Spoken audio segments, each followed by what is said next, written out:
When the atomic bomb ended World War II, humanity entered a new era, one defined by power, fear, and radiation. The atom had changed everything. It promised energy and progress, but it also brought a new kind of danger.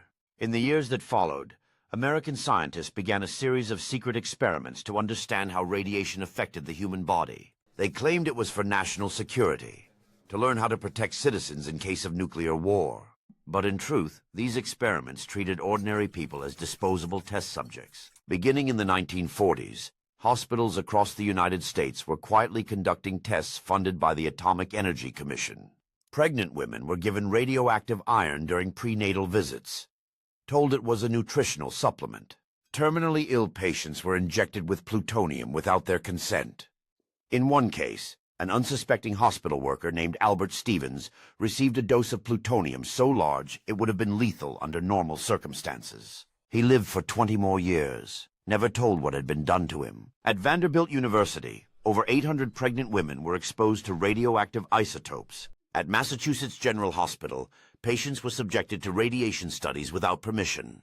In Oregon and Washington, children with developmental disabilities were fed radioactive oatmeal through a partnership between a state school and the cereal giant Quaker Oats. None of their families knew. The government justified these acts as necessary for scientific progress and military preparedness. But behind the language of science was a deeper truth.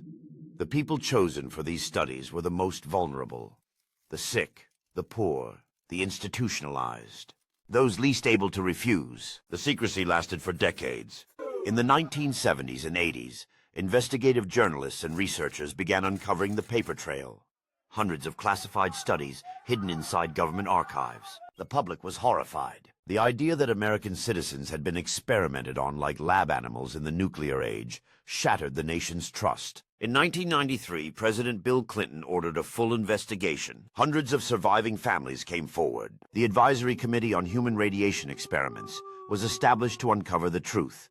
What they found confirmed the worst fears: systematic deception, lack of consent, and the exposure of countless people to radiation doses that would alter their lives forever.